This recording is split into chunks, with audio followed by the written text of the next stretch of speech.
Déléguer sans retenue. Si vous gagnez 75 € de l'heure et que vous payez le fils d'un voisin 10 € de l'heure pour tondre votre pelouse, vous êtes gagnant. Allons plus loin. Si vous avez un jardin et que vous estimez que, pour votre plaisir, il doit ressembler à tel autre jardin que vous admirez régulièrement sur votre trajet habituel, engagez un jardinier pour quelques heures par semaine, donnez-lui un budget précis et définissez les règles du jeu. Pour ce prix, je veux que mon jardin ressemble à cet autre jardin. Si je ne suis pas content du résultat, je vous en ferai la remarque. Si je ne suis pas content une deuxième fois, je trouverai quelqu'un d'autre. Est-ce que cet accord vous convient? Comme dans cet exemple, une délégation doit être réelle. Quoi, comment, pour quel résultat?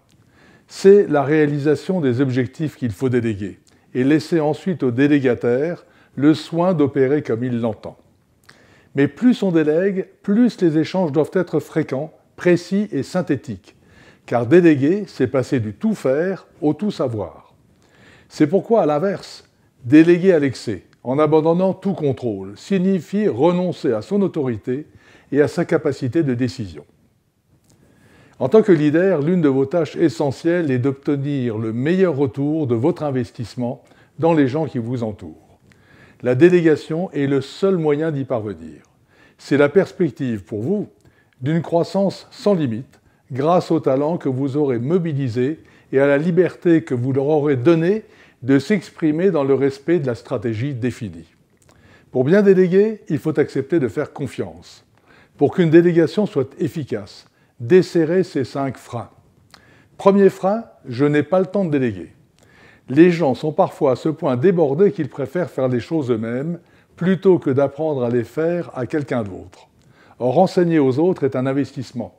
Sacrifier 1 heure de son temps à expliquer une tâche quotidienne de 10 minutes qu'on n'aura plus à faire ensuite est d'une rentabilité exceptionnelle. Deuxième frein, la personne à laquelle je dois déléguer n'est pas compétente pour la tâche. Ne sous-estimez pas vos collaborateurs. Laissez-leur la possibilité de faire des erreurs au début. La plupart du temps, ils vous surprendront en bien ensuite.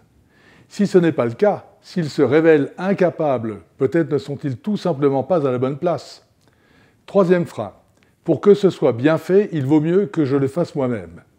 C'est l'autre versant de l'incompétence supposée de vos collaborateurs. Ils ne feront pas mieux que vous, ni moins bien, mais différemment. Et votre temps ainsi libéré pourra être consacré au développement et à la création de valeur. Quatrième frein, les gens penseront que je ne fais rien si je le fais faire aux autres. Ne faites pas le complexe du gros travailleur, celui qui se vante de bosser 15 heures par jour.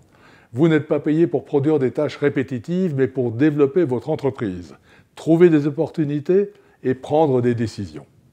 Cinquième frein, comme je suis très bon dans ce domaine, c'est à moi de m'en occuper.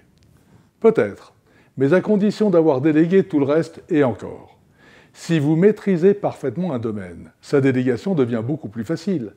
Gardez bien à l'esprit que votre développement personnel et la croissance de votre entreprise reposent sur votre capacité à vous faire seconder avec efficacité.